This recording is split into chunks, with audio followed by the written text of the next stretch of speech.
sebuah cerita mengenai sejarah seekor kucing. Pernahkah kamu bertanya-tanya, bagaimana bisa seekor kucing, makhluk yang begitu mandiri dan kadang cuek, menjadi salah satu hewan peliharaan paling populer di dunia? Ternyata, perjalanan mereka untuk menaklukkan hati kita sudah berlangsung ribuan tahun loh. Mari, kita telusuri jejak kaki mungil mereka dalam sejarah. Kisah kita dimulai sekitar 9.500 tahun yang lalu di Timur Tengah, tepatnya di wilayah yang kita kenal sebagai Bulan Sabit Subur. Disinilah manusia pertama kali beralih dari gaya hidup berburu marimu menjadi petani. Mereka mulai menanam gandum dan jelai, dan membangun lumbung untuk menyimpan hasil panen.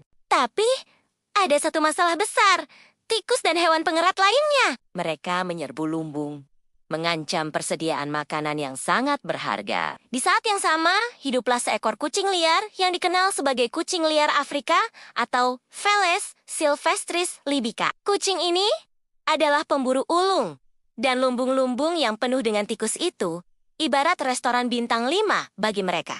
Mereka pun mulai mendekati pemukiman manusia, bukan untuk berteman, tapi untuk berburu. Para petani kuno dengan cepat menyadari manfaat dari kehadiran kucing-kucing ini. Dengan adanya kucing, hasil panen mereka lebih aman dari serangan hama. Ini adalah awal dari sebuah hubungan simbiosis mutualisme yang indah. Manusia mendapatkan pembasmi hama alami, dan kucing mendapatkan sumber makanan yang melimpah dan aman. Ini bukan domestikasi seperti pada anjing, di mana manusia secara aktif menyeleksi dan membiarkan mereka.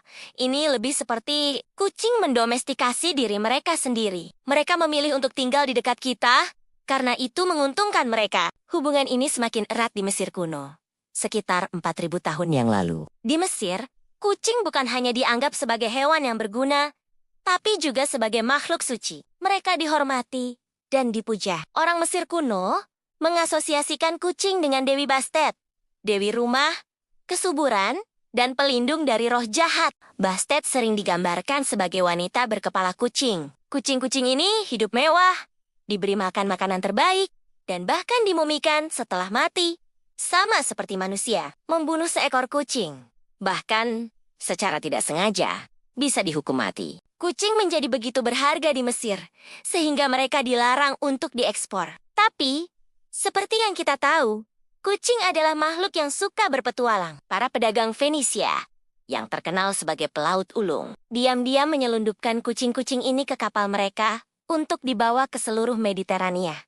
Tujuannya tentu saja untuk mengendalikan tikus di kapal dan di pelebuan-pelebuan yang mereka singgahi. Dari sinilah penyebaran kucing ke Eropa dan Asia dimulai. Kekaisaran Romawi juga memainkan peran penting. Orang Romawi menghargai kucing karena kemampuan berburunya. Mereka membawa kucing kemanapun legiun mereka pergi, termasuk ke wilayah Britania. Dengan jatuhnya Kekaisaran Romawi, kucing sudah tersebar luas di seluruh Eropa. Namun, nasib kucing berubah drastis pada abad pertengahan di Eropa.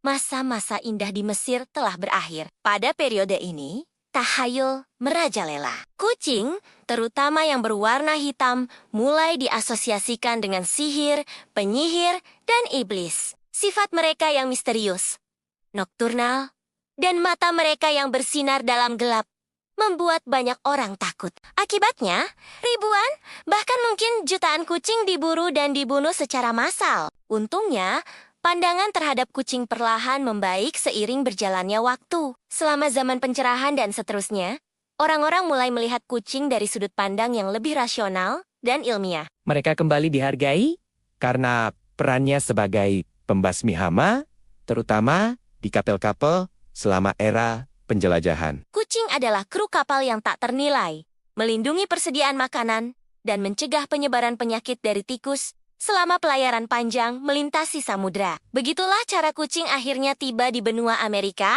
dibawa oleh para penjelajah dan pemukim Eropa. Pada abad ke-19 status kucing kembali terangkat. Memelihara hewan, termasuk kucing, menjadi simbol status sosial dan keanggunan. Ratu Victoria sendiri adalah seorang pencinta hewan dan memiliki beberapa kucing. Pada masa inilah pameran kucing pertama kali diadakan di London pada tahun 1870.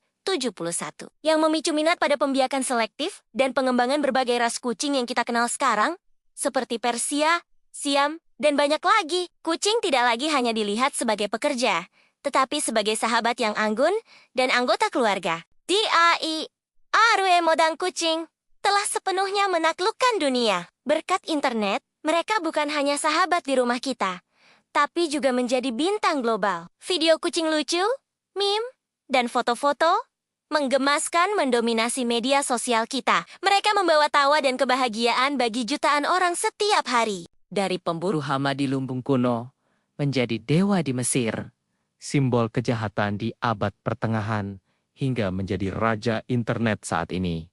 Perjalanan kucing sungguh luar biasa. Mereka telah beradaptasi, bertahan, dan berkembang di samping peradaban manusia. Hubungan kita dengan kucing telah berevolusi dari sekadar kemitraan praktis menjadi ikatan emosional yang dalam. Mereka mengingatkan kita akan pentingnya kemandirian, keanggunan, dan kemampuan untuk menikmati mamen-mamen sederhana dalam hidup. Seperti berjemur di bawah sinar matahari atau tidur siang yang nyenyak. Jadi, lain kali saat kamu melihat kucingmu, ingatlah bahwa kamu sedang melihat puncak dari sebuah kisah epik yang telah berlangsung selama hampir 10.000 tahun. Terima kasih sudah menonton video ini. Jika kamu suka dengan konten tentang sejarah dan hewan-hewan menakjubkan seperti ini, jangan lupa untuk like, komen, dan subscribe ya. Sampai jumpa di video berikutnya.